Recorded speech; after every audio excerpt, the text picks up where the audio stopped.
안녕하세요. 오늘 이야기는 정말 많은 분들이 마음 깊이 새겨들어야 할 내용이에요. 한 번쯤은 들어보셨을 겁니다. 부동산은 버티면 오른다. 집은 무조건 불패다. 몇 년째, 아니 거의 10년 넘게 온 나라가 이 말에 홀린 것처럼 집을 사고 또 사고 그렇게 살아왔습니다. 근데 결과는 어떤가요? 지금 대한민국은 멈춰서 있습니다. 아니, 멈춘 정도가 아니라 돈이 아예 묶여버렸어요. 은행 대출 땡겨서 아파트 사고 또 사고 그렇게 대출로 산 집들이 지금은 짐처럼 무게처럼 다가오고 있습니다. 그 사이 자영업은 어떻게 됐을까요? 망했습니다. 중소기업은요? 무너지고 있어요. 다들 집값에 부동산에 올인하다 보니까 소비가 사라졌습니다. 그러니까 물건은 안 팔리고 가게는 텅 비고 골목은 썰렁해졌죠. 돈이 있어야 밥도 먹고 물건도 사고 여행도 가고 하지 않겠어요? 근데 지금은 그럴 여유가 없습니다. 왜냐하면 모두가 아파트에 돈을 묶어두고 은행 빚에 허덕이고 있기 때문이죠.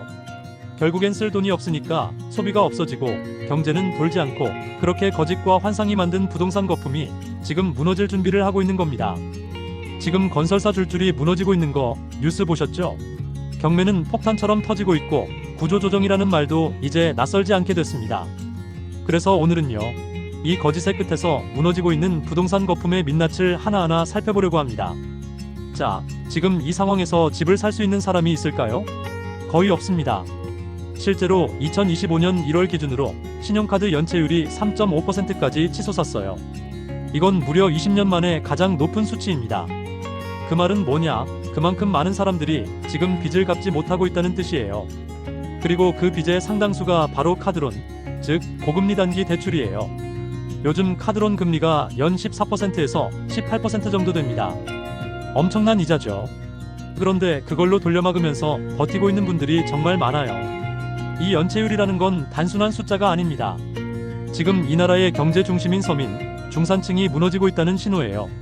소득도 없고 대출받을 여력도 없는데 집을 살 수가 있을까요? 당연히 없죠. 그러니까 지금은 부동산 시장이 회복되기 힘든 구조라는 겁니다. 그리고 실물 경제가 먼저 무너지고 있어요.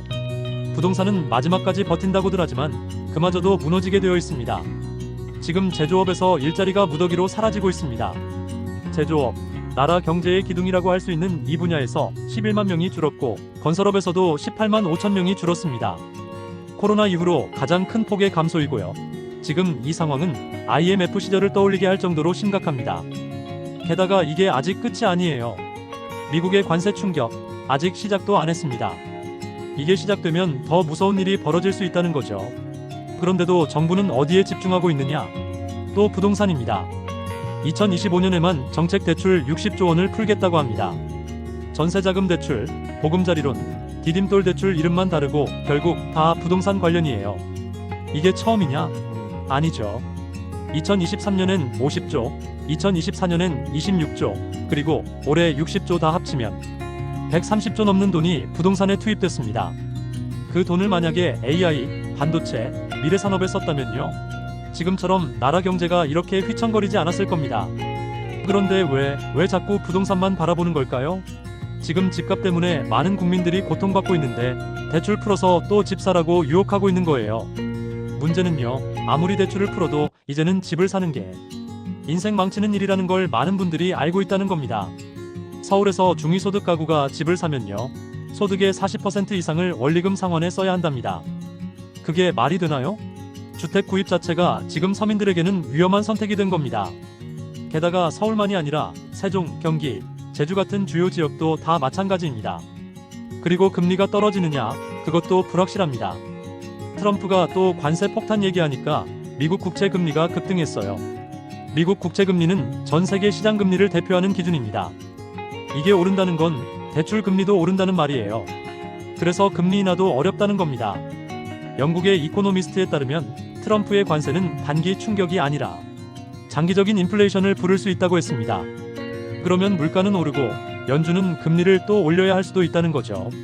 만약에 그렇게 된다면요, 지금도 간신히 버티고 있는 분들은 정말 한순간에 무너질 수 있습니다. 지금 임의경매 신청 건수 아세요?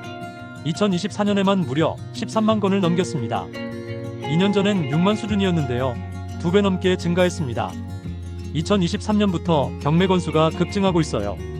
왜냐, 영끌에서 산 사람들이 고금리와 집값 하락을 버티지 못하고 하나둘씩 시장에서 퇴장당하고 있기 때문입니다. 이런 상황이면요, 2025년에는 더 많은 경매가 나올 겁니다. 정부 정책도, 인구 구조도, 경제 흐름도 어느 하나 부동산 상승을 뒷받침해주는 게 없습니다. 이제 대출로 버티는 것도 한계입니다. 억지로 막아왔던 부동산 거품, 무너지는 건 시간 문제입니다. 그리고 저는 그렇게 생각합니다. 이건 끝이 아니라 시작입니다.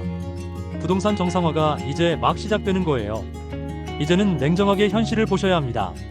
지금 이 상황에서 무엇이 진짜 우리 삶에 필요한 건지, 무엇이 거품이고 환상인지 꼭 생각해 보셔야 합니다.